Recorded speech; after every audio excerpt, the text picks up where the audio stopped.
Hello hello hello hello hello. चलिए, तैयार हैं आप सभी मेरे साथ में इतिहास की उन गलियों में चलने के लिए जहां कल हम नहीं जा पाए थे। मतलब इतिहास के उन कोनों में हमें जाना है जो हमारे लिए क्या है, इम्पोर्टेंट है।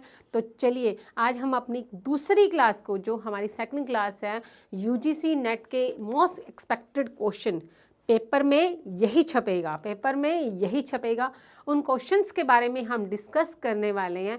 तो मैं रितु अग्रवाल आप सभी का अरोड़ा क्लासेस के टीचिंग प्लेटफॉर्म पर स्वागत करती हूँ। तो चलिए, आप सभी के जोश को और दुगना करने के लिए मैं कुछ लाइंस लेके आई हूँ। तो चलिए, कदमों में हो दुनिया सारी, कदमों में हो दुनिया सारी, ऐसा काम कर दिखाना, ऐसा काम कर दिखाना, जुबान से नाम ना उतरे, ऐसा नाम अपना बनाना। ठीक है, बात समझ में आ गई कि हमें ऐसा कुछ काम करना है जिससे हमारा नाम किसी के मुंह से ना उतरे। हमें अपना क्या बनाना है, एक नाम बनाना है, हमें अपनी एक पहचान बनानी है। और अपनी पहचान बनाने के लिए हमें क्या करना होगा, मेहनत करनी होगी। हमें अपनी लाइफ में कुछ करना होगा जिससे कि हम अपने पैरों पर खड़े हो पाएं। क्लियर, समझ में आया? तो इसी जोश के साथ, इन्हीं मोटिवेशनल लाइंस के साथ हम अपने क्लास की शुरुआत करते हैं। तो आज की क्लास का हमारा जो पहला क्वेश्चन है वो आपकी स्क्रीन पर ये रहा। देखिए, एक चीज़ और, कल कुछ स्टूडेंट्स को प्रॉब्लम आई थी कि मैम हमें दिख नहीं रहा है, जूम कर लो। तो आज मैं उन सभी के लिए इसी तरह से मैंने क्वेश्चन यहाँ पे करवाए कि आपको बहुत क्लियरली नज़र आए, क्योंकि क्वेश्चंस हिस्ट्री के जो थोड़े ना बड़े हो जाते हैं तो उनको स्क्रीन पर मैनेज कर पाना थोड़ा मुश्किल हो जाता है। तो आज देखिए, हमारा जो फर्स्ट क्वेश्चन है वो ये है। मैं उम्मीद करती हूँ कि जो मैंने कल आपको क्वेश्चंस करवाए थे वो आप सभी ने कर लिए होंगे, आप लोगों को वो समझ में भी आ गए होंगे, साथ ही साथ आपने उनकी रिवीजन भी कर ली होगी। क्योंकि रिवीजन करते रहना, क्योंकि कोई भी चीज़ हमेशा क्या मांगती है, प्रैक्टिस मांगती है। अगर कोई भी आप काम कर रही हैं तो प्रैक्टिस करते रहिए, जिससे कि आप उसके साथ लिंक से जुड़े रहेंगे। समझ में आई बात? ठीक, आगे बढ़ते हैं। देखिए, हमारा क्वेश्चन ये है कि सूची एक को सूची सेकंड से क्या करिए, मिलाइए। मतलब list one with list second को क्या करना है, मैच करना है। क्योंकि आप सभी को पता है यूजीसी नेट के अंदर इसी तरह के क्वेश्चन आते हैं, पूछे जाते हैं। ठीक है, तो लिस्ट वन को हमें लिस्ट से क्या करना है, मैच करना है। ये है आपकी लिस्ट फर्स्ट और ये है आपकी लिस्ट सेकंड। ठीक है, अब देखिए, हम लिस्ट फर्स्ट पढ़ते हैं पहले कि एक साइड कुछ यात्रियों के नाम दिए गए हैं, इतिहासकारों के नाम दिए गए हैं, जैसे कि है बर्नियर। क्या है? बर्नियर। फिर आता है आपका ट्रिवेनियर। बी क्या है? ट्रिवेनियर। सी पेलसाट। और थर्ड क्या है? Ralph Fitch. क्लियर? पहला है बर्नियर, दूसरा है ट्रिवेनियर, तीसरा है पेलसाट और चौथा क्या है? Ralph Fitch. ठीक है, अब हमें ये बताना है कि ये यात्री जो थे, इतिहासकार थे, वो किन शासकों के टाइम में आए थे। ठीक है, बात समझ में आई? यहां तक समझ में आया? ठीक, आगे बढ़ते हैं। देखिए, फर्स्ट है हमारे पास, जहांगीर के शासनकाल के दौरान एक डच यात्री जो भारत आया था। सबसे पहले तो आप ये देखिए कि इन चारों में से डच यात्री कौन था। क्या आपको ये बात पता है? क्योंकि जब तक आपको ये नहीं पता कि वो फलाम व्यक्ति कहाँ से आया था, डच से आया था, फ्रांस से आया था, फारस से आया था, पुर्तगाल से आया था, स्पेन से आया था, तब तक हम क्वेश्चन को नहीं कर सकते। समझ में आई? ठीक, आगे बढ़ते हैं। देखिए, जहांगीर के शासनकाल के दौरान एक डच यात्री, ठीक है, पहली बात। एक फ्रांसीसी यात्री, सेकंड नंबर पर है एक फ्रांसीसी यात्री जो पेशे से जौहरी था। जौहरी क्या था? जौहरी मतलब कि क्या था? हीरों का व्यापारी था, सुनार था। बात समझ में आई? आपको जो इतिहासकार आए थे उनका आपको पेशा भी याद रखना है कि वो क्या करते थे, कौन सा व्यापार करते थे और वो कहाँ से आए थे। मोस्ट इंपॉर्टेंट क्वेश्चन है और इस तरह के क्वेश्चन पेपर में पूछे जाते हैं। ठीक है, बढ़े आगे।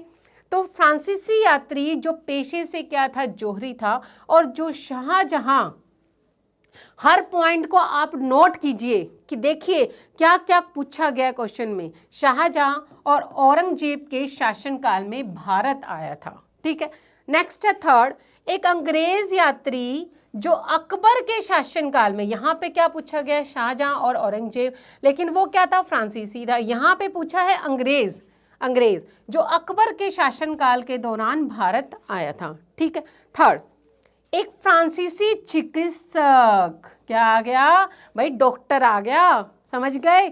एक फ्रांसीसी है तो वो फ्रांसीसी, लेकिन वो पेशे से क्या है, चिकित्सक है। मोस्ट इंपॉर्टेंट क्वेश्चन है कि चिकित्सक कौन था, कौन सा यात्री था जो चिकित्सक था, जिसने औरंगजेब के शासनकाल के दौरान भारत का क्या किया था, दौरा किया था, और उनका मानना था कि राजा ही सारी भूमि का क्या होता है, स्वामी होता है। क्लियर। आप लोगों से स्टेटमेंट भी पूछी जा सकती है, ध्यान रखिएगा यूजीसी नेट के महारथियों, आपको ये बताना है, आपको कॉन्सेप्ट्स क्लियर करने हैं कि हमें स्टेटमेंट्स, अगर आप टॉपिक पूरा पढ़ते हैं, आपको स्टेटमेंट्स क्लियर हैं, तो आपको क्वेश्चन का आंसर निकालना बिल्कुल आसान हो जाएगा। तो देखिए सबसे पहले हम देखते हैं कि इनमें से डच यात्री कौन था। तो देखिए डच यात्री कौन था, बर्नियर भी नहीं था, ट्रिवेनियर भी नहीं था, रॉल्फ फिच भी नहीं था, कौन था, पेल्सर्ट। पेल्सर्ट क्या था, एक डच यात्री था। क्या था, पेल्सर्ट क्या था, एक डच यात्री था। बात समझ में आई, पेल्सर्ट एक डच यात्री था। नेक्स्ट, एक फ्रांसीसी यात्री जो पेशे से जौहरी था। हमें अब ये देखना है कि यहाँ पर जौहरी कौन है, क्योंकि फ्रांसीसी तो दो हैं, एक फ्रांसीसी ये रहा और एक फ्रांसीसी ये रहा, लेकिन ये जौहरी है, ये चिकित्सक है। हमें ये देखना है जौहरी कौन था। तो आप बताइए कि इनमें से जौहरी कौन था, क्योंकि पेल्सर्ट तो हो गया खत्म, बर्नियर रह गया, ट्रिवेनियर रह गया और रॉल्फ फिच रह गया। तो इसमें से जो ट्रिवेनियर था वो क्या था, एक जौहरी था, एक जौहरी था। जो ट्रिवेनियर था वो एक क्या था, जौहरी था। बात समझ में आई। तो ट्रिवेनियर एक फ्रांसीसी यात्री था जो जौहरी था, जो शाहजहां औरंगजेब के शासनकाल के दौरान भारत आया था। क्लियर, बात समझ में आई। नेक्स्ट बच क्या गया, एक अंग्रेज जो अकबर के शासनकाल के दौरान भारत आया था। तो यहाँ पे अंग्रेज पूछा गया है, तो अंग्रेज कौन था, यहाँ पर हम बात करते हैं हमारे रॉल्फ फिच की। रॉल्फ फिच क्या था, एक अंग्रेज था जो अकबर के समय क्या आया था, भारत आया था। क्लियर, बच क्या गया। अब तो वैसे भी सीधा से समझ में आ गया कि बचा कौन, बर्नियर बचा। लेकिन हमें ऐसे क्वेश्चन नहीं निकालने, हमें हर चीज़ समझ के करनी है। तो बर्नियर देखिए एक फ्रांसीसी क्या था, चिकित्सक। चिकित्सक मतलब डॉक्टर था, जिसने औरंगजेब के शासन के दौरान क्या किया था, भारत का दौरा किया था। और एक चीज़ आपको मैं यहाँ और बता दूँ कि जब औरंगजेब और शिवाजी के बीच में पुरंदर की संधि हुई थी, आप सभी को पता होगा कि मुगलों और मराठों के बीच में संधि हुई थी जिसका नाम था पुरंदर की संधि। उस पुरंदर की संधि के दौरान जो उपस्थित था वहां पर वो कौन था, बर्नियर था। कौन था, बर्नियर था।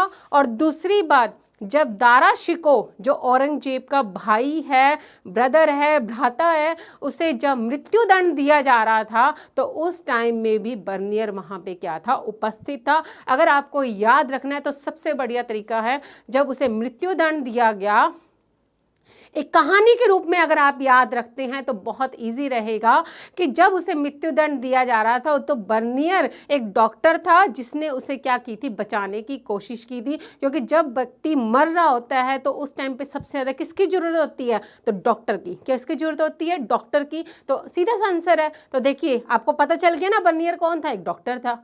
समझ में आया, देखिए कितना ईजी क्वेश्चन था। तो देखिए इसका आंसर क्या आएगा, बर्नियर का क्या आएगा, फोर्थ। बर्नियर का क्या आएगा, तो देखिए फोर्थ किस किस में दिया हुआ है, ए में भी दिया हुआ है और बी में भी दिया हुआ है, सी में नहीं दिया हुआ और डी में भी नहीं दिया। तो इसका मतलब ये दोनों नहीं आ सकते। ठीक है, अब वही बात हम 50-50 खेलते हैं।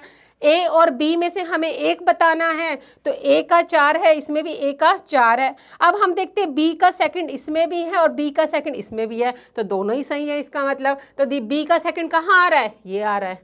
ठीक है, अब हम बात करते हैं सी की। सी का फर्स्ट आ रहा है इसके अंदर। सी कहाँ है हमारा? पेलसट है। तो पेलसट क्या था? एक डच यात्री था। तो यहाँ पे सी का फर्स्ट आ रहा है, यहाँ पे सी का थर्ड आ रहा है। तो इसका मतलब ये आंसर सही नहीं है। आंसर क्या हमारा आएगा? ए। क्या आएगा? ए। क्या आएगा? ए। इस क्वेश्चन का आंसर क्या आएगा? ए। बिल्कुल समझ में आया? समझ में आया इतिहास के महारथियों? ठीक है। नेक्स्ट हमारा जो सेकंड क्वेश्चन है वो ये है कि वही वापस क्या आ गया? एक दूसरे को क्या करना है? मैच करना है, मिलाना है कि इसमें से हम क्या कर रहे हैं? एक रिश्ता बना रहे हैं एक दूसरे से। तो सूची फर्स्ट को मतलब match the list first and list second.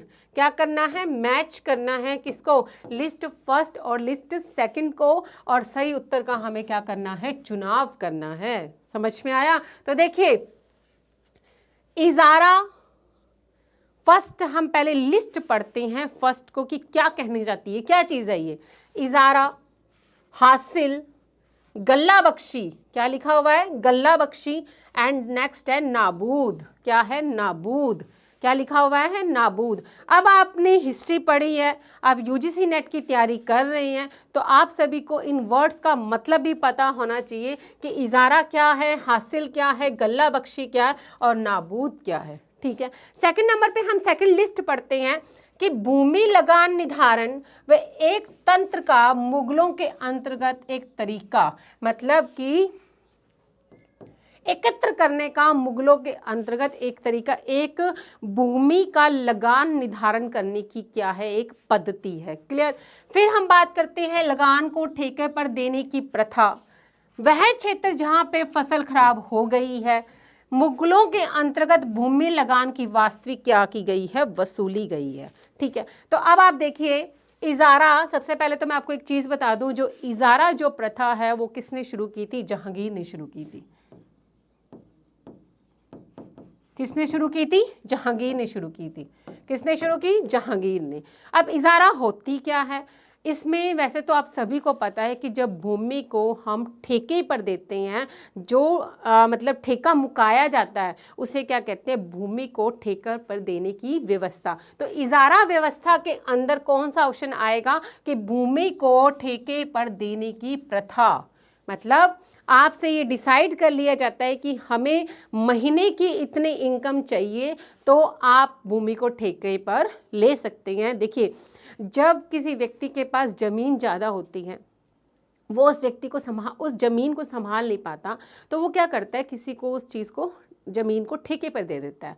ठीक है। और वो उनसे कहता है कि मुझे महीने के इतने रुपए चाहिए, तुम चाहे खेती करो, तुम्हें वैसे तो खेती ही करनी है उस पर, ठीक है, तुम खेती करो, मुझे महीने के तुम इतने रुपए ला कर दो। ठीक है। मुझे नहीं पता तुम कैसे ला के दोगे, बस मुझे इतना ठेका चाहिए। तो भूमि को ठेके पे देने की प्रथा की शुरुआत किसने की थी? जहांगीर ने।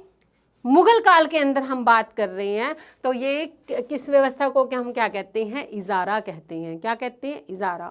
नेक्स्ट हम बात करते हैं हासिल। हासिल मतलब हासिल करना, नाम से पता चल रहा है हासिल करना, कुछ भी लेना। हासिल मतलब वो कहते हैं ना, मैंने हासिल कर ली, तो मैंने क्या कर लिया? ले लिया। तो लगान को क्या करना? हासिल करना, लगान को लेना। तो देखिए मुगलों के अंतर्गत भूमि लगान की वास्तविक जो वसूली है, मतलब वसूल करना, लेना, हासिल करना, उसे हम क्या कहते हैं? हासिल कहते हैं। तो इस ऑप्शन का आंसर क्या आ गया? ये आ गया। इजारा का क्या आ गया? जहां भूमि को लगान पे ठेके देने की व्यवस्था।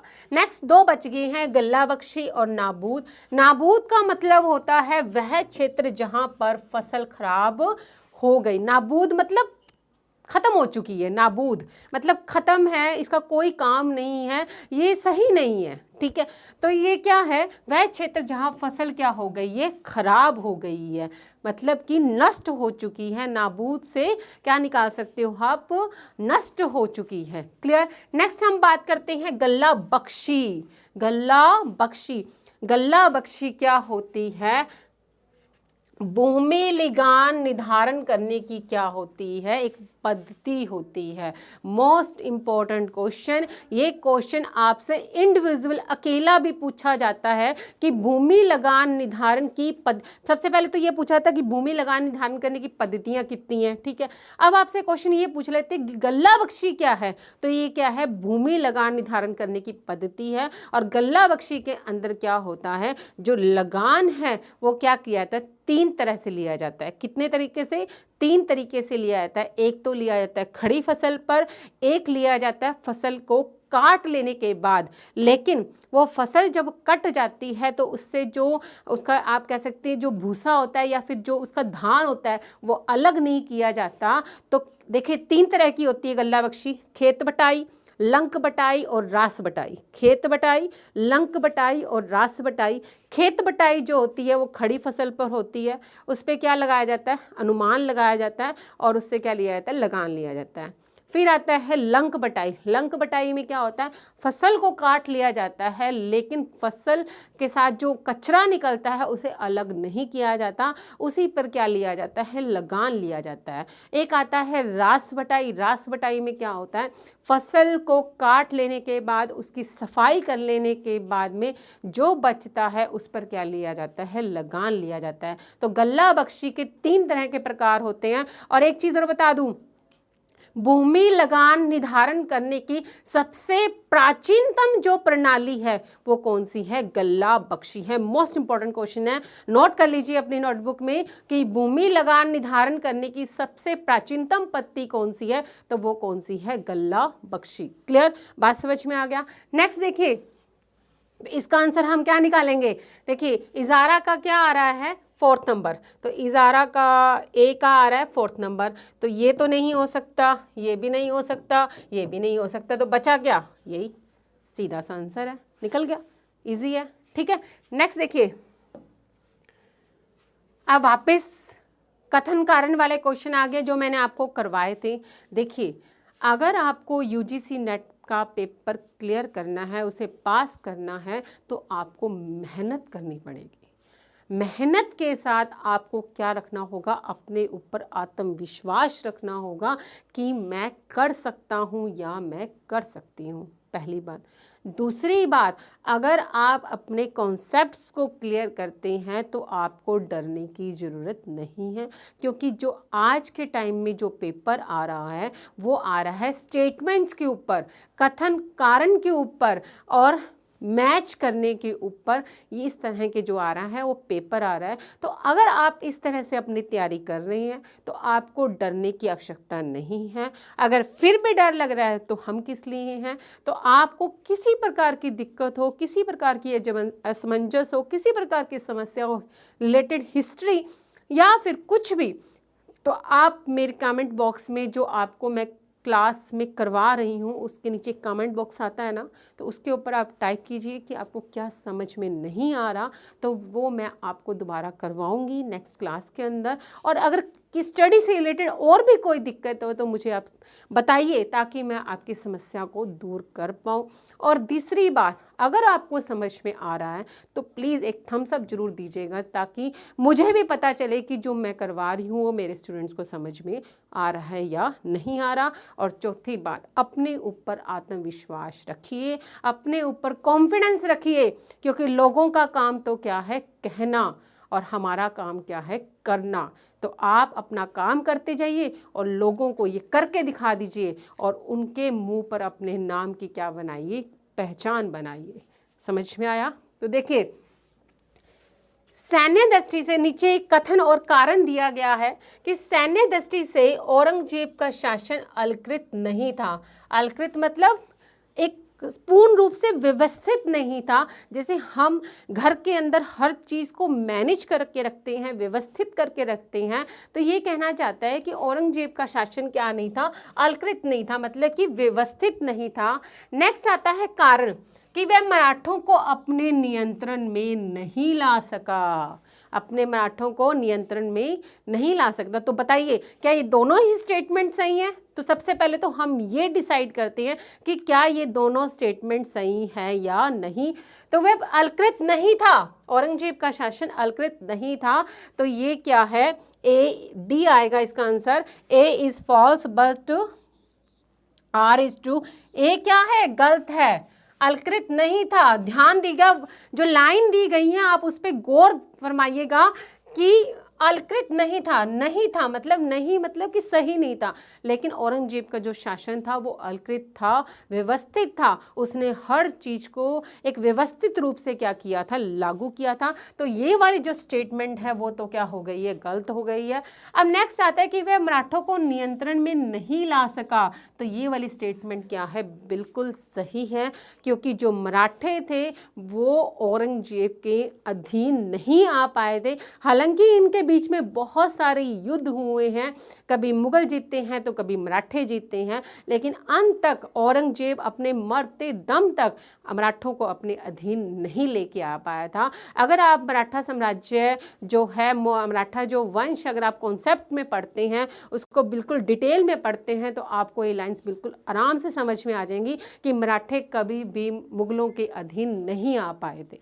क्लियर, समझ में आया? तो इस क्वेश्चन का आंसर क्या रहेगा, ए इज फॉल्स, मतलब ए गलत है और बी क्या है, सच है। क्लियर।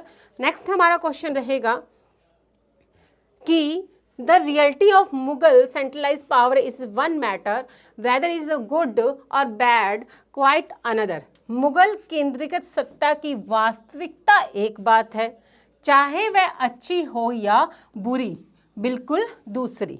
मतलब दो बातें दी गई हैं कि मुगल केंद्रीकृत सत्ता की जो वास्तविकता तो एक बात है, लेकिन चाहे वो अच्छी है या बुरी। तो ये क्या, ये स्टेटमेंट किसने दी थी? ये बात मैं आपको बार बार मैं कह रही हूँ कि आज के टाइम में जो एग्ज़ाम हो रही हैं उनमें स्टेटमेंट्स आ रही हैं, सबसे ज़्यादा स्टेटमेंट्स पूछी जाती हैं कि ये किस व्यक्ति ने कही हैं। तो ये जो लाइंस है वो किसने कही है, रिचर्ड्स ने कही है। किसने कही है, रिचर्ड्स ने कही है कि मुगल वास्तविकता तो एक बात है, चाहे वो अच्छी हो या बुरी। क्लियर। नेक्स्ट हमारा क्वेश्चन है, वापस मिलान आ गया। देखिए कितना हम कितना मिलान कर रहे हैं हम बार बार में, कि सूची एक को सूची सेकंड से क्या करिए, मिलाइए और सही उत्तर का क्या कीजिए, चयन कीजिए। तो पहले हम लिस्ट फर्स्ट को पढ़ते हैं। जब भी आप पेपर देने जाएंगे, सबसे पहले अगर आपके ये क्वेश्चन आता है तो सबसे पहले आप पहली लिस्ट को पढ़िए, फिर आप दूसरी लिस्ट को पढ़िए, ताकि आप क्वेश्चन, क्योंकि कभी भी हर चीज़ में जल्दबाजी नहीं करनी होती। एक बार अगर आपने ओएमआर शीट को भर दिया तो आप जिंदगी भर पछताते रह जाओगे कि मैंने उसे क्यों फिल किया। क्यों? क्योंकि आप उसको रिमूव नहीं कर सकते। तो देखिए फर्स्ट हमारी जो लिस्ट है वो क्या कह रही है कि राज परिवार, सबसे पहले तो ये देखते हैं कि दिया क्या हुआ है, name of the department of the central government of Shivaji. हमें शिवाजी के अंडर जो उनका जो क्या था, गवर्नमेंट थी, सेंट्रल जो केंद्रीकृत सरकार थी, उनके बारे में हमें बताना है कि कौन सा व्यक्ति कौन सा पद संभालता था। तो देखिए शिवाजी के अंदर बताना है, क्योंकि आप सभी को पता है शिवाजी के क्या थे, अष्ट प्रधान थे, मतलब 8 मंत्री थे या 8 पद थे। कौन कौन से? तो देखिए ये पूछ रहा है कि राज परिवार व दरबारी मामलों से संबंधित विभाग पहले नंबर पर, दूसरा विदेशी मामलों से संबंधित विभाग, ठीक है, थर्ड शाही पत्रचार विभाग से संबंधित विभाग, और चौथा है वित्त विभाग से संबंधित। अब ये पूछना चाहता है कि राज परिवार व दरबारी मामलों से संबंधित विभाग को कौन संभालता था। तो बताइए कौन संभालता था, जल्दी जल्दी बताइए। आप सभी के पास बहुत कम टाइम है, लिमिटेड टाइम है, तो जल्दी जल्दी आप इस क्वेश्चन का आंसर दीजिए कि राज परिवार व दरबारी मामलों से संबंधित विभाग कौन संभालता था। उस व्यक्ति, उस विभाग का अध्यक्ष क्या कहलाता था? तो बताइए कौन कहलाता था। देखिए शिवाजी के, मतलब मराठा साम्राज्य के अंदर हम शिवाजी की अगर हम बात करते हैं तो दैनिक कार्यों को करने वाला या दरबारी कार्यों को करने वाला, जो रोजमर्रा समझते हैं, रोजाना के कार्यों को करने वाला जो व्यक्ति था, जिसका विभाग था, वो क्या कहलाता था, मंत्री। क्या कहलाता था? मंत्री। क्योंकि मंत्री ही जो था वो जो हमारे रोजाना के काम थे, दैनिक कार्य थे, उनकी जो देखभाल करना, राज दरबार के जो दरबारी काम थे उनकी देखभाल कौन करता था? मंत्री करता था। कौन करता था? मंत्री। मोस्ट इंपॉर्टेंट क्वेश्चन है। शिवाजी से रिलेटेड, उनके अष्टप्रधान से रिलेटेड क्वेश्चन हमेशा पेपर में पूछा जाता है, तो ध्यान रखिएगा। नेक्स्ट आता है विदेशी मामलों से संबंधित। विदेशी मामलों से संबंधित विभाग किसके अधीन था? सुमंत के अधीन था। किसके अधीन था? सुमंत। आपने महाभारत देखी है? महाभारत, पता नहीं रामायण, जो मैं कंफ्यूज हूँ।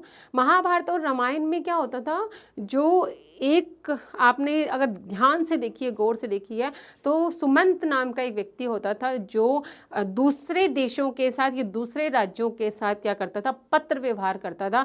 मतलब वो देखता था कि विदेशी राज्य थे उनके साथ देखता था कि किस तरह से हम रिलेशन बिठा सकते हैं। तो वहाँ से अगर आपको याद हो तो विदेशी मामलों संबंधित विभाग क्या कहलाता था? सुमंत कहलाता था। नेक्स्ट आता है शाही पत्राचार विभाग। शाही पत्राचार विभाग मतलब कि राजा के पत्र और दूसरे देशों के जो पत्र हैं उनको देखने वाला व्यक्ति क्या कहलाता था? सचिव कहलाता था। और बचा कौन सा? वित्त विभाग, फाइनेंशियल डिपार्टमेंट, तो वो किसके अधीन था? अमात्य के अधीन था। क्लियर? बात समझ में आई? तो शिवाजी के जो अष्टप्रधान है उसमें से 4 ये प्रधान है, मतलब 4 विभाग है, जिनमें राज परिवार से संबंधित व्यक्ति क्या कहलाता था? मंत्री। विदेशी मामलों से संबंधित सुमंत कहलाता था। शाही पत्राचार विभाग से संबंधित सचिव कहलाता था। और वित्त विभाग से संबंधित मंत्री क्या कहलाता था? अमात्य कहलाता था। तो इस क्वेश्चन का आंसर क्या आएगा? देखिए, ए का क्या आना चाहिए? बी आना चाहिए। तो इसमें भी ए का बी दिया हुआ है, इसमें भी दिया हुआ है, इसमें नहीं दिया हुआ, और इसमें भी नहीं दिया हुआ। तो दोनों को हमने क्या कर दिया? कट कर दिया। और हम दोबारा क्या खेल रहे हैं? 50-50। 50-50 में से हमें डिसाइड करना है ए आएगा, बी आएगा। तो देखिए यहाँ पे बी का 3rd दिया हुआ है। हमारा आंसर क्या है? विदेशी मामलों से संबंधित विभाग सुमंत। तो ये सही है। इसका मतलब यहाँ पे भी बी का 3rd दिया हुआ है, यहाँ पे भी बी का 3rd दिया हुआ है। ठीक है, अब नेक्स्ट हम बात करते हैं सी। यहाँ पे सी का 1st दिया हुआ है, शाही पत्र विभाग संबंधी, लेकिन हमने तो यहाँ पे क्या लगाया? सचिव लगाया है। तो इसका मतलब ए क्या है? गलत है। हमारा आंसर क्या आएगा? बी आएगा, क्योंकि बी का ए का 2nd है, बी का 3rd है, सी का 4th है, और डी का क्या है? 1st है। क्लियर? बात समझ में आई? नेक्स्ट देखिए, स्टेटमेंट्स दी हुई हैं। एक स्टेटमेंट को दूसरे स्टेटमेंट से मिलाना है, हमें बताना है कि क्या वो सही है। तो देखिए, 18वीं शताब्दी के पूर्वार्ध में मुगल साम्राज्य का तेजी से विघटन हुआ। ठीक है, हमें पता है, क्योंकि औरंगजेब की मृत्यु के बाद में धीरे धीरे, हालांकि बहुत सारे शासक आए, बहादुर शाह, फर्रुखशियर, जहांदार शाह, लेकिन धीरे धीरे मुगल साम्राज्य का विघटन जो था वो शुरू हो गया था। तो कमजोर, इसके लिए कौन जिम्मेदार था? कमजोर राजनेता और अयोग्य कमांडर। कमांडर मतलब सेनापति, कमांडर मतलब सेनापति। तो क्या वाकई स्टेटमेंट सही है कि मुगल साम्राज्य के विघटन के लिए कौन जिम्मेदार था? क्या सेनापति जिम्मेदार थे? नहीं, मुगल साम्राज्य के विघटन के लिए जिम्मेदार थे उनके कमजोर उत्तराधिकारी, राजाओं के जो पुत्र थे, आने वाले जो पुत्र थे, उनके जो मतलब कमजोर जो उत्तराधिकारी हैं, जो कमजोर शासक हैं, वो इसके लिए क्या थे? जिम्मेदार थे। क्लियर? बात समझ में आई? नेक्स्ट देखिए, इस काल के मुगल शासक और सरदार अपने स्वार्थ में क्या थे? व्यस्त थे। उन्हें साम्राज्य में भाग की कोई चिंता नहीं थी। आगे ना जो मैंने आपको बात कही है कि जो कमांडर थे, वो जो राजनेता थे, वो इसके जिम्मेदार नहीं थे। जिम्मेदार कौन थे? शासक थे। कौन थे? मुगल शासक थे, जो एक के बाद एक आ रहे थे। वो क्या थे? कमजोर थे और अपने स्वार्थों की पूर्ति करने में क्या लगे हुए थे? लगे हुए थे। तो ये पहली स्टेटमेंट तो क्या है? गलत है। तो इसका आंसर क्या आना चाहिए कि ए क्या है? गलत है, लेकिन आर क्या है? सच है, क्योंकि ये अपने जो थे स्वार्थों की पूर्ति में लगे हुए थे। क्लियर? बात समझ में आई? नेक्स्ट देखिए, आगे बढ़ते हैं। ठीक है, कि 19वीं सदी के अंत में the only major industry in the hands of Indian capitalists during the late 19th century was. 19वीं सदी के अंत में भारतीय पूंजीपतियों के हाथ में एकमात्र प्रमुख उद्योग था। मतलब कि अगर हम अंग्रेजों के टाइम पीरियड की बात करते हैं, जब अंग्रेजों ने हमारे देश से काफ़ी सारा पैसा कहाँ भेज दिया था? इंग्लैंड भेज दिया था। ये भी कहा जाता था कि भारत क्या है, एक तरह का समुद्र है, ठीक है, जहाँ से हम क्या कर रहे हैं, पैसा तो उठा रहे हैं, मतलब कि पैसा हम उठा तो रहे हैं, लेकिन हम वहीं पर बारिश नहीं कर रहे हैं। हम ये बारिश कहाँ पे कर रहे हैं, इंग्लैंड में कर रहे हैं। बात समझ में आई। एक अंग्रेज़ थे जॉन सुलिवान, ठीक है, उन्होंने क्या कहा था कि भारत एक समुद्र के समान है, ठीक है, हम यहाँ से वाष्प तो ले रहे हैं। देखो साइंस का एक रूल होता है, साइंस में क्या होता है कि साइंस तो नहीं कह सकते, हम ज्योग्राफी कह सकते हैं कि वर्षा कैसे होती है, बारिश कैसे होती है। क्या आपको पता है कि समुद्र के अंदर से वो जो पानी होता है ना, वो भाप के रूप में ऊपर उठता है, ठीक है, ऊपर उठता है, वाष्प बनती और एक क्या बन जाता है, बादल बन जाता है, और वापस क्या हो जाती है, बारिश हो जाती है। मतलब जो हमसे लेते हैं वो हम ही को क्या कर देते हैं, वापस कर देते हैं, ठीक है। जॉन सुलिवान ने क्या कहा, हम ले तो भारत से रहे हैं, लेकिन हम बारिश कहाँ पे कर रहे हैं, इंग्लैंड में कर रहे हैं। बात समझ में आई कि ले तो हम भारत से रहे हैं, हम भारत से क्या ले रहे हैं, पैसा ले रहे हैं, सोना ले रहे हैं, सब कुछ ले रहे हैं, क्योंकि भारत पहले एक सोने की चिड़िया कहा जाता था। ये जो चिड़िया है हमने वहां से उठाई है, लेकिन हम उसको उड़ा कहाँ रहे हैं, इंग्लैंड में उड़ा रहे हैं। बात समझ में आई। तो देखिए इसमें क्या पूछा गया कि भारतीय पूंजीपतियों के हाथ में एक प्रमुख उद्योग था, तो वो कौन सा था, सूती कपड़ा उद्योग था, पटसन उद्योग था। क्लियर, बात समझ में आई। ठीक, आगे बढ़े। देखिए पंजाब में क्रांतिकारी आंदोलन में शामिल होने वाला एक युवा महाराष्ट्रियन था। सबसे पहले तो आप ये देखिए कि इसमें से कौन सा ऐसा व्यक्ति है जो महाराष्ट्र का रहने वाला था और जो क्रांतिकारी था। आप ये इस चीज़ पे जरूर नोट कीजिए, क्योंकि यहाँ पे दो व्यक्ति ऐसे हैं जो महाराष्ट्र के हैं, लेकिन हमें क्या देखना है, वो क्या था, एक क्रांतिकारी था। क्वेश्चन गलत मत करके आना, हमें क्वेश्चन को पूरा ध्यान से पढ़ना है कि क्रांतिकारी जो था वो एक महाराष्ट्रियन था। तो इसमें से कौन सा क्रांतिकारी थे जो महाराष्ट्र का था। तो देखिए पंजाब की यहाँ पे बात हो रही है, क्या सुखदेव था, क्या राजगुरु था, क्या नामदेव था, क्या वासुदेव था। तो देखिए सुखदेव तो क्या था, पंजाब का ही था। सुखदेव जो था वो तो खुद ही ऑलवेज पहले से ही पंजाब का रहने वाला था, पंजाब का ही था। तो बचा राजगुरु एक, क्योंकि हमें पता है नामदेव और वासुदेव तो क्रांतिकारी कभी थे ही नहीं, ठीक है, इनका नाम ही नहीं आता क्रांतिकारियों के चैप्टर में, ठीक है। बचे कौन, दो। तो दो में से अगर हमें निकालना है तो सुखदेव तो क्या है, पहले से ही पंजाब का है, ठीक है। तो बचा क्या, राजगुरु। राजगुरु क्या है, एक महाराष्ट्र का रहने वाला है, जिसने पंजाब के क्रांतिकारी आंदोलन में क्या लिया था, भाग लिया था। क्लियर, बात समझ में आई। भगत सिंह, सुखदेव, राजगुरु जिन्हें फांसी दी गई थी, ये वही व्यक्ति है राजगुरु जो महाराष्ट्र का रहने वाला था। क्लियर। नेक्स्ट हमारा क्वेश्चन है, ये क्या हो गया, अरे भाई अरोड़ा क्लासेस का टीचिंग प्लेटफॉर्म लेके आ रहा है आप सभी के लिए एक बहुत बड़ी खुशखबरी, और वो खुशखबरी है PS टेट का बैच, जो कि शुरू होने जा रहा है 14 दिसंबर को। और इसके लिए 3 दिन के लिए आपको फ्री डेमो क्लासेस दी जाएंगी।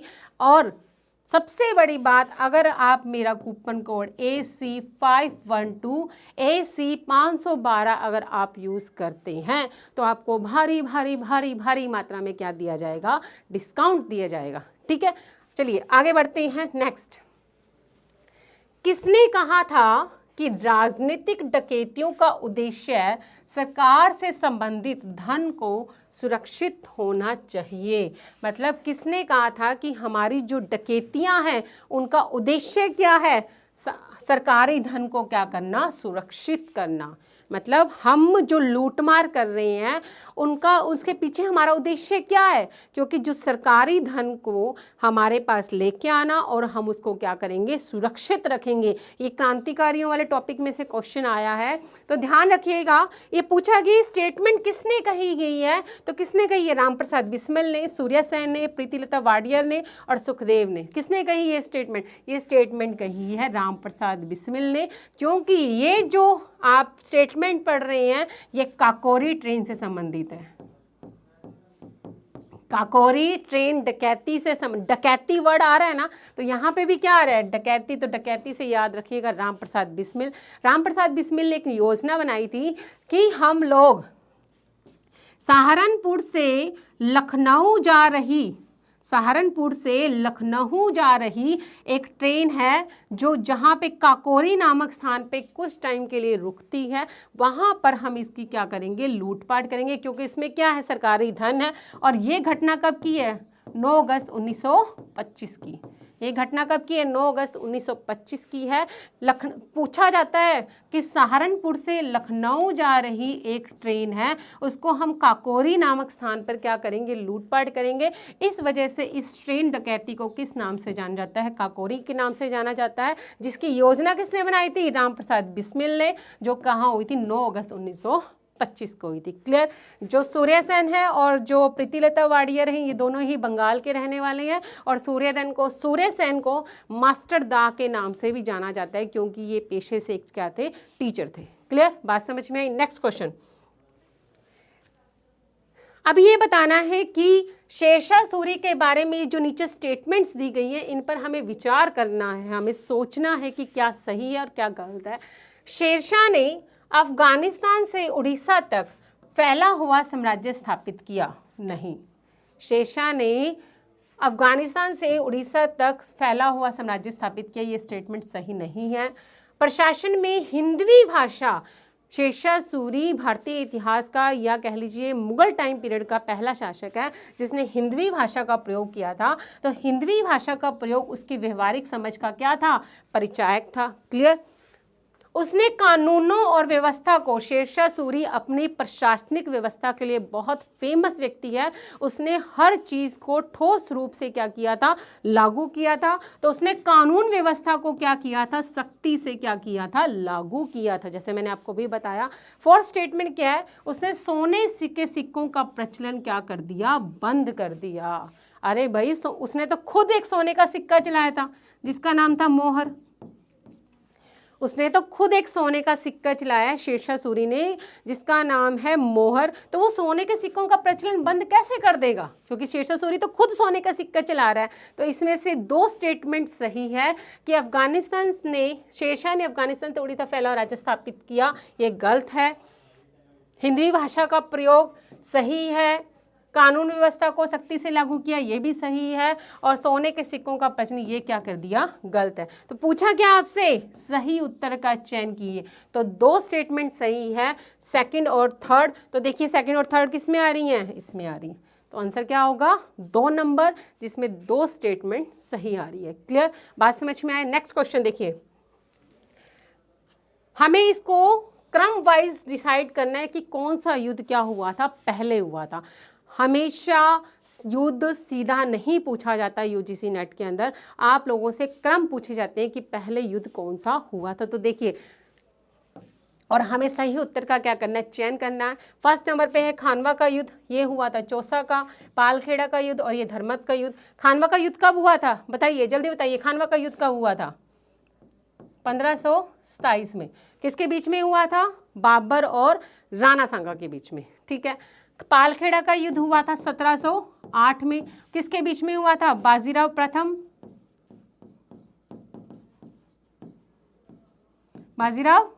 और किसके बीच में हुआ था, हैदराबाद का जो निजाम था आसफ जहां, इन दोनों के बीच में युद्ध हुआ था। चौसा का युद्ध आप सभी को पता है, शेरशाह सूरी और हुमायूं के बीच में हुआ था, कब, 1539 में। चौसा कहाँ पे है, बक्सर में। ठीक है। नेक्स्ट है धर्मत का युद्ध, ये कब हुआ था, 1658 में। किसके बीच में, शाहजहां के जो बेटे थे औरंगजेब और द्वारा शिकोह, इन दोनों के बीच में क्या हुआ था, ये युद्ध हुआ था 1658 में। तो सीक्वेंस बताइए, पहला कौन सा आएगा, खानवा का युद्ध। ठीक है, ये आ गया यहाँ पे। ये तो नहीं हो सकती स्टेटमेंट, ये भी नहीं हो सकती, ये भी नहीं हो सकती, बचा क्या, ये फर्स्ट का है खानवा युद्ध। ठीक है। सेकंड नंबर पे क्या आएगा, अपना थर्ड। ठीक है। फोर्थ फिर ये आ गया एंड नेक्स्ट ये आ गया। ठीक है, बात समझ में आई। तो आप क्वेश्चन जो युद्ध हैं उनकी डेट्स याद रखिएगा। डेट्स मतलब साल याद रखिएगा, आपको डेट नहीं याद रखनी, मतलब आपको मंथ नहीं याद रखना, आपको याद रखना है जो साल है, वही आपके पेपर में सबसे ज़्यादा इंपॉर्टेंट है। क्लियर। नेक्स्ट देखिए, कौन सा ऐतिहासिक वृत्तांत अकबर के शासनकाल के दौरान नहीं लिखा गया, क्या पूछा गया, नहीं लिखा गया। तो देखिए 4 ऑप्शन है, तारीख फरिश्ता, हुमायूंनामा, तारीख शेरशाही और तबकात अकबरी। ठीक है। तो देखिए हुमायूंनामा किसकी है, गुलबदन बेगम की। तारीख शेरशाही जिसे हम तोहफात अकबर शाही भी बोलते हैं, तोहफात अकबर शाही, अकबर को क्या दिया गया, तोहफा दिया गया है, तो ये किसकी है। तबकाते अकबरी किसकी है, निजामुद्दीन अहमद की है।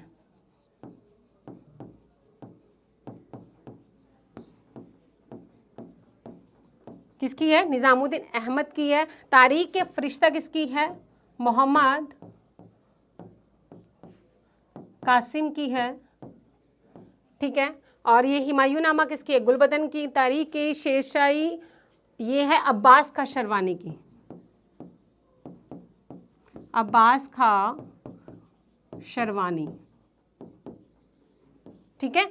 ये किसकी है, तो ये तीनों ही हुमायूंनामा, तारीख शेरशाही और तारीख अकबरी, तीनों में ही ये अकबर के शासनकाल के दौरान लिखी गई है। सिर्फ तारीख फरिश्ता एकमात्र ऐसी है जो अकबर के दौरान नहीं लिखी गई है। तो पूछा गया नहीं लिखी गई है। आपको याद रखना है कि ये चारों किताबें किसने लिखी हैं, और आपको ये भी ध्यान रखना है कि तारीख फरिश्ता अकबर के समय नहीं लिखी गई है। किसने लिखी है, मोहम्मद कासिम ने लिखी है। क्लियर। नेक्स्ट क्वेश्चन देखिए, अगर आपको इस क्लास से रिलेटेड जितनी भी जो भी आपका क्लास का मैटर है, जो भी आपको पीडीएफ चाहिए तो आप मेरे जो टेलीग्राम चैनल है हिस्ट्री विद रितु मैम, उसको क्या कीजिए, सब्सक्राइब कीजिए। आपको डेली की जो पीडीएफ है आपको वहाँ मिल जाएगी, जो भी मैटर है वो आपको वहाँ पे अवेलेबल हो जाएगा। क्लियर। चलिए आगे बढ़ते हैं। इसके अलावा आप अपने मोबाइल से भी क्या कर सकते हैं, स्कैन कर सकते हैं।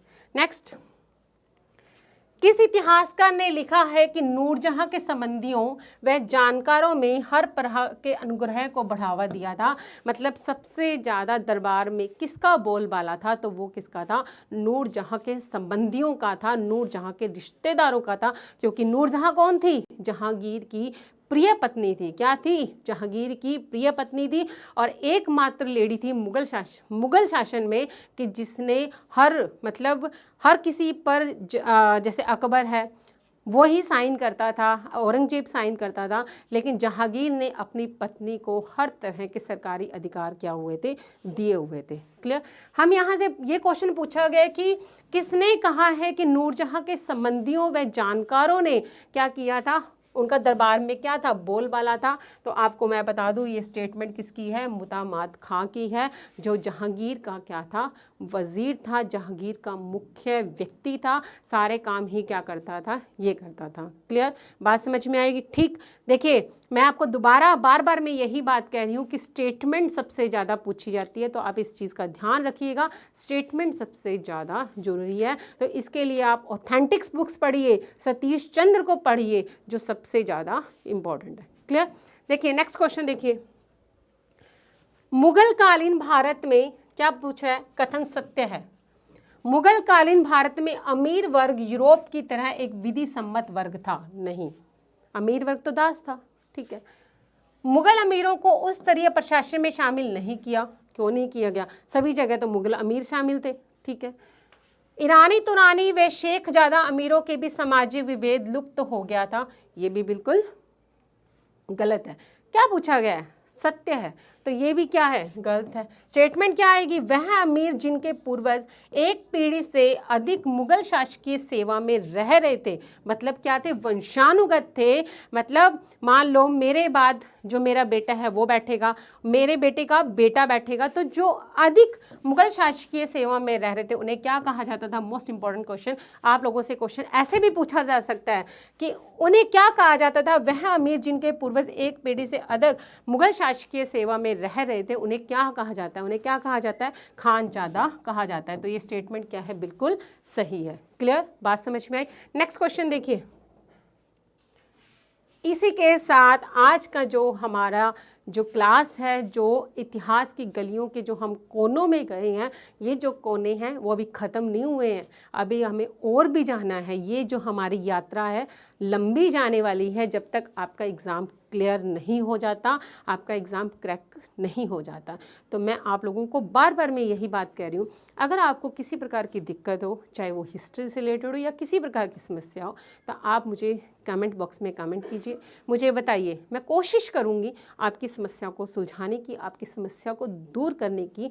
और सबसे बड़ी बात, मेहनत करते रहिए और अपने आप पे विश्वास रखिए, अपने आप पे कॉन्फिडेंस रखिए कि मुझे अपनी लाइफ में कुछ करना है, कुछ बनना है मुझे अपनी लाइफ में, और अपने परिवार वालों को, अपने आसपास के लोगों को करके दिखाना है कि मैं अपनी ज़िंदगी में कुछ कर सकता हूँ और मैं आगे बढ़ सकता हूँ। क्लियर? बात समझ में आई? ठीक।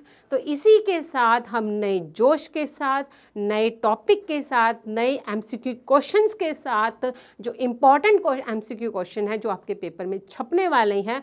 देखिए, जब हम एमसीक्यू क्वेश्चन करते हैं तो ज़रूरी नहीं है हमें वो क्वेश्चन ही करने हैं, उसके साथ साथ जो उससे जुड़ी जितनी भी जानकारी है वो हमें लेनी है, जिससे कि हमारा जो टॉपिक है वो क्या हो पाए, क्लियर हो पाए। तो अगर आपको ये क्लास पसंद आई है तो सबसे पहले तो लाइक कीजिए, शेयर कीजिए, ताकि आप अपने फ्रेंड्स को भी ये बता पाएँ कि हम यूजीसी नेट की तैयारी कर सकते हैं। अब हमारे लिए यूजीसी नेट की तैयारी करना आसान हो गया है। ठीक है, थैंक यू सो मच आपने ये क्लास देखी उसके लिए। और सबसे बड़ी बात, कमेंट करना ना भूलें कि अगर आपको ये क्लास समझ में आई है तो थम्स अप जरूर कीजिएगा। Thank you so much.